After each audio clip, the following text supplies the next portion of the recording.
وَلَقَدْ كَرَّمْنَا بَنِي آدم، ہم نے بنی آدم کو عزت بخشی، وَحَمَلْنَاهُمْ فِي الْبَرِّ وَالْبَحْرِ، اور ہم نے اس کو سمندروں کے اندر بھی سواریاں عطا کی اور ہم نے اس کو خشکی میں بھی سواریاں عطا کی، وَرَزَقْنَاهُمْ مِنَ الطَّيِّبَاتِ، اور ہم نے اس بنی آدم کو، ہم نے اس انسان کو پاکیزہ رزق عطا کیا، وَفَضَّلْنَاهُمْ عَلَى كَثِيرٍ مِّمَّنْ خَلَقْنَا تَفْضِيلًا۔ اللہ پاک فرماتے ہیں میں نے جتنی مخلوقات پیدا فرمائی، ان مخلوقات میں سے میں نے اس کو بہت ساری مخلوقات پہ اپنے فضل کرم سے فضیلت عطا کی۔ لفظ انسان،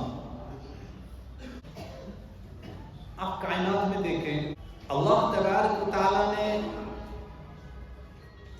زمین و آسمان کو پیدا کیا، اللہ تبارک و تعالیٰ نے ندیوں کو، نالوں کو، آبشاروں کو پیدا کیا، چرندوں کو، پرندوں کو پیدا کیا، درندوں کو پیدا کیا،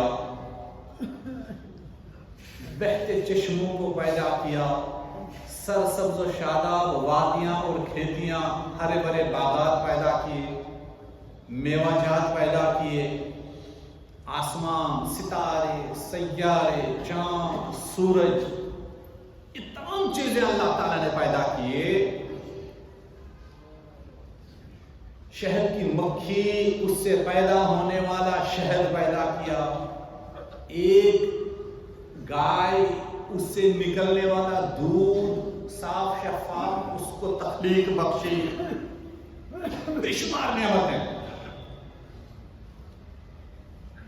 یہ ساری نعمتیں، یہ ساری مخلوقات، اللہ تبارک و تعالیٰ فرماتے ہیں یہ ساری خادم ہے اور مخدوم ایک کو بنایا، وہ ہے حضرت انسان۔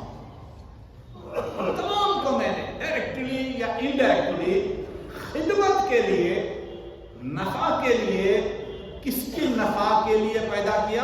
ایک انسان۔ سورج کی کرنوں کے ذریعے سے زمین کے اندر نشو و نما پیدا ہو جاتی ہے، درخت اگتے ہیں، پھل اگتا ہے، سبزیاں اگتے ہیں، چارہ اگتا ہے، وہ چارہ جانور کھاتے ہیں یا دوسری سبزیاں ہم خود کھاتے ہیں، وہ کسی کا ڈائریکٹلی ہمیں فائدہ ہے اور کسی کا انڈائریکٹلی فائدہ ہے۔ وَلَقَدْ كَرَّمْنَا بَنِي آدَمَ۔